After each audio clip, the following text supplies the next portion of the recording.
I cannot say many times I get excited to introduce a speaker. The last time I remember was about 15 years ago to introduce somebody that I had loved all my life in the United States.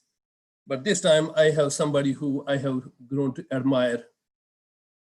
I think he is not only a peace activist, a political activist, one of the most dynamic speakers in Kashmiri and Urdu, and a very fluent speaker in English, because he's spoken in Kashmir, in Azad Kashmir, in Pakistan, in Europe, and in United States.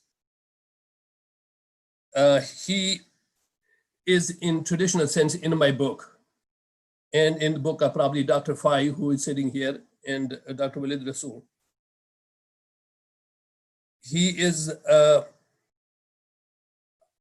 is somebody that we have all looked up to. He is a veteran politician. He is a statesman. And so with that, I'd like to ask Dr. Ghulam Muhammad Safi to speak, and then we'll go back to Dr. Walid Rasool when he has had time to reorganize his thoughts. Safi Saab, thank you for being here, and we'd like to listen to you now. Bismillah ar-Rahman ar-Rahim. Thank you very much, Dr. Ghulam Nabi Mir Saab. My topic is the human rights dimension of the issue of Jammu and Kashmir. So far as the Kashmir issue is concerned, it's not a new issue. It is very much there on the agenda of the United Nations Security Council right from 1948. And India and Pakistan agreed to a plebiscite in the entire state of Jammu and Kashmir to ascertain the wishes of the people of Jammu and Kashmir. More than 7 decades have passed, but this promise has not been fulfilled so far. People of Jammu and Kashmir are waiting for this right of self-determination, and they are sacrificing a lot for the same purpose. A delegation of the International Commission of Jurists visited Indian-occupied Kashmir. In 1995, they produced their report, which said that the people of Jammu and Kashmir acquired a right of self-determination when the partition took place in 1947. That report also said that this right of self-determination cannot lapse because of the passage of time. It also said that since this right of self-determination has neither been abandoned nor exercised, so it remains valid. Then if you look at the press conference of Antonio Guterres, the UN Secretary General, who was asked about the unilateral decisions taken by Modi government on 5th of August 2019, he in categoric terms said that the stance of the United Nations is very much clear. We want Jammu and Kashmir issue to be resolved under the UN agenda, UN Charter, and the United Nations Security Council resolutions. So be it the UN Security Council, the ICJ, Secretary General of United Nations, all are unanimous that Jammu and Kashmiri people, they have a right of self-determination and they must be given a chance to ascertain their wishes. Well, there is another dimension of the issue of Jammu and Kashmir. Siachen is in Jammu and Kashmir, the highest battleground in the world. And because of the tensions there between India and Pakistan, between the firing because of the tension, there is an ecological dimension of the issue also, which makes it all the more an international issue. Then you have the ceasefire line, which came into being in 1949. It had to be erased, but it has not been erased. It is still there.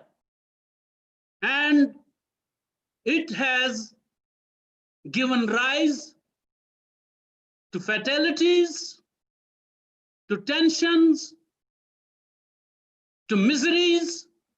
It has divided not only the land, but also the families of the Kashmiris, one living on the one side of this ceasefire line and the other person living on the other side of the ceasefire line. So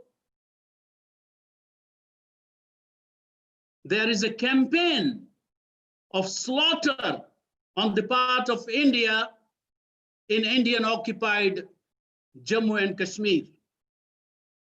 They're trying to settle the outsiders, to change the complexion of a Muslim majority territory, Jammu and Kashmir, into a Hindu majority territory.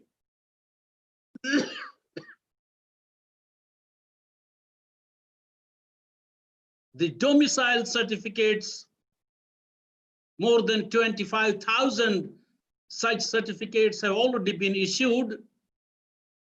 Indians are being settled in Jammu and Kashmir. And the timing chosen by the Indian government and the Modi regime, this fascist government, is that on the one hand, you have military crackdown on Kashmiris, you have lockdown on Kashmiris, then you have internet blockade, and on the other hand, the entire world, their attention is focused on COVID-19, the coronavirus, the pandemic. So the people of Jammu and Kashmir are facing terrible torment on the part of, by the hands of India. Mr. M.M. Ansari, the former Kashmir interlocutor appointed by the then Prime Minister of India, Dr. Manmohan Singh, he wrote in the week on 30th May 2020 that the people of Jammu and Kashmir are treated with suspicion by the Indians. And they are penalized with Public Safety Act, Armed Forces Special Powers Act, which have given unlimited powers to the Indian occupational troops. They have every right to kill any Kashmiri, to loot, to plunder, to mass rape. They are answerable to none. They can do whatever they like, and they have done it. We have mass graves. We have people disappeared. We have half widows. So this is the situation in Jammu and Kashmir. Many people say that, well, the human rights violations in Jammu and Kashmir are isolated incidents by the troops. These are not isolated incidents. The Indian troops have got immunity. They cannot be prosecuted. In the last 11 months, out of 900,000 Indian occupation troops that came in on 5th of August, how many have been prosecuted by India? None has been investigated, not to talk about punishing them, convicting them, bringing them to book. No single person.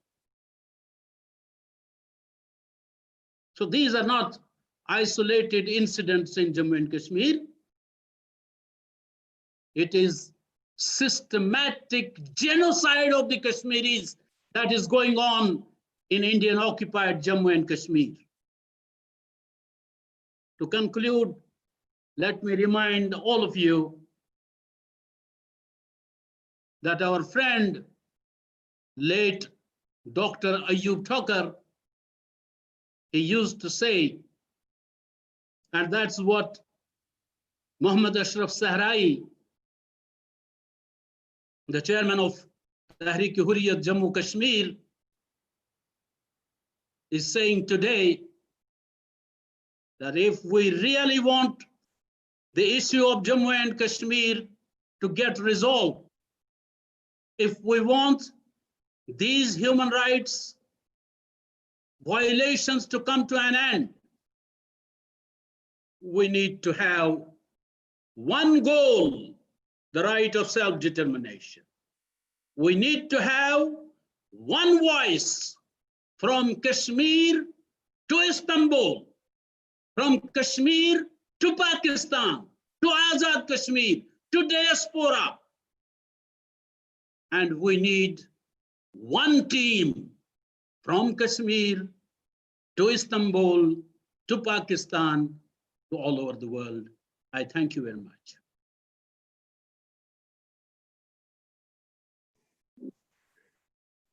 Thank you, Safi Saab, for that exciting, emotional, so well thought out speech. It focuses our attention back to the basics of Kashmir. And no wonder we are in the situation we are, like you said in your profound statement at the end. We want to have one voice from Islamabad, Istanbul, everywhere. The leadership in Kashmir, Azad Kashmir, and in diaspora under one common agenda.